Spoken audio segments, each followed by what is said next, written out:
yağlar, asin menege yaşminim. Güller gözünü sarga yağlar, asin menege yaşminim.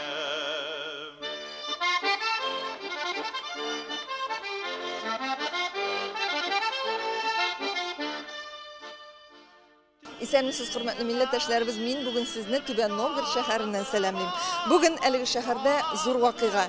Танылган, күренекле җырчыбыз Рәшит Вахапов хөрмәтенә биредә истәлек тактасы ачыла. Инде менә халык җыела башлады, тантанага әзерлек эшләре бара. Ә инде нәкъ менә шушы бинага куела дигән сорау булса, заманында Рәшит Вахапов әлеге бинада белем алган. Бу элеккеге училище бинасы, педагогик белем алган. Ә инде мин сезгә Рәшит Вахаповка куела торган менә шушы истәлек тактасы чарасыннан иң матур мизгелләрне тәкъдим итәм. Һәм әлбәттә, бу гомумән татар дөньясы өчен Түбән Новгород шәһәрендә бик зур әһәмияткә ия вакыйга. Бу хакта сез безнең видео язманы караганнан соң үзегез дә белерсез. Алдан ук серләрне чишмим.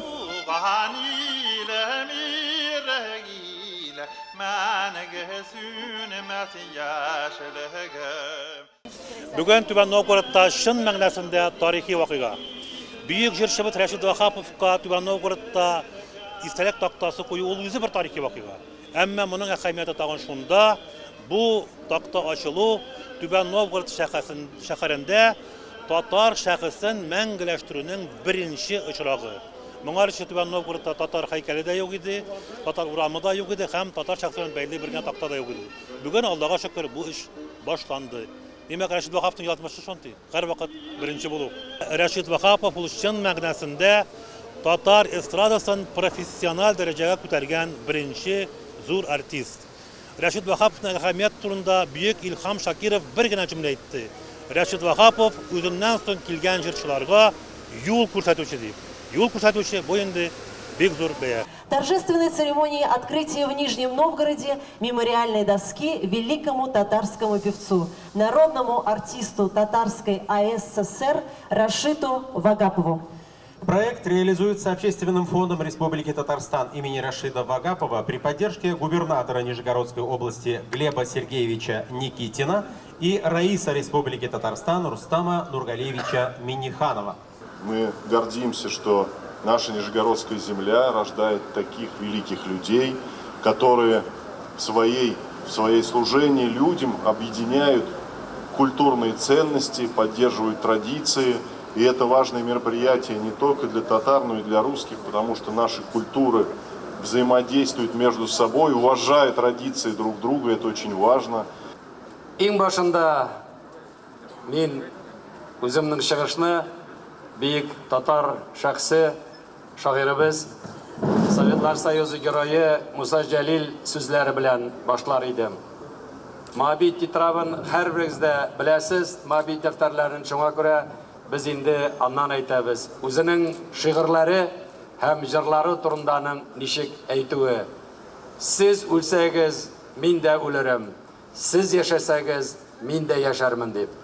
Шуңа күрә татар халкы biz мөселманнар булып, һәр вакытта да үзебезнең милләтне берләштерү нигезендә хезмәт кылабыз. Һәм инде милләт дигәндә ул һәр вакытта да үзенең бөек шәхесләре аша үзебезнең бүтән милләтләр калында, дәүләт янында үзенең бөеклеген, үзенең тарихын һәм иң мөһиме үзенең киләчәген дә күрсәтә. Без бүген әйткәндә Марҗани Файзханов, Тукай, Сара Садыкова, Муса Җәлил, Илһам Шакиров, Альфия Абзалова, Дамир Юсупов дип меңләп бөек шәхесләрне әйтә алабыз. Һәм иң мөһиме алар арасында лаеклы урын алган безнең Рәшит ага Вагапов та бар. Субханалла, былтыр без Татарстаныбызда филармония янында аның хөрмәтенә бөек һәйкәл ачтык. Җәмәгать андагы килгән кешене күрсәгез, андагы әйткән сүзләрне ишетсәгез, хактан да бу зур тарихыбыз да, зур горурлыгыбыз да, һәм иң мөһиме бу өмет тә һәм киләчәгебез дә. Шуңа күрә бүген инде монда килеп, менә барыбыз да басып, аңа ilme takta aşu. Bu haktan da birinciden tarih yağından ana eğlendirip koydu. İkinci karaganda terbiye biru. Поздравляю всех нас с этими великими датами в истории нашего народа, мусульманского народа, российского народа.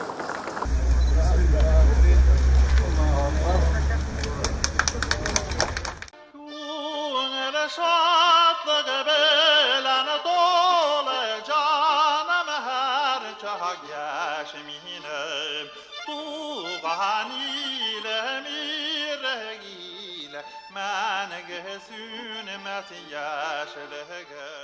Ул минем бабайым Абдулкадирнең кече браты була. Менә сезгә бабаларыгыз Рәшид Вахапов турында нәрсәләр сөйли иде? Минем бабайымны көрмәдем, бабай. Мин тугынса 30 ел элек вафат булган. Минем әтием аны көргән, җырлаганын тыңлаган. Ул бездә әтиләрдә конакта булган, бийек кеше булган. Бөтен яклардан горурланабыз, шатланабыз. Шул гына Аллага шөкер, шул көнгә тәклим яшәдек, тордык. Рәшид Вахаповның үзегез кай чакта булса да җырларын тыңлаштыргалыйсызмы? Әйе, тыңлыйм. Еш кына тыңлыйм, Аллага шөкер. Нинди җырын яратасыз? Әлфия, иң яраткан җырым. Рәшид Вахапов безнең күрешә авылның бик зур җырчысы. Без аны бик матур гына җырларын тыңлыйбыз. Безнең авылда Хайдар Бигичев минем братым белән укыды ул. Бик яхшы тоже җырчы, бик бөек җырчы. Без аларны һәр вакытта искә алып, аларның җырларын тыңлыйбыз. Вагапов белән, без Хайдар Бигичев белән, алар белән горурланабыз. Алар безнең яктан, безнең районныкылар, без аларны бөек артистлар икәнен беләбез. Әни, әтиләр, әби, бабалар, балаларыбызга да шулай тапшырып калдырабыз.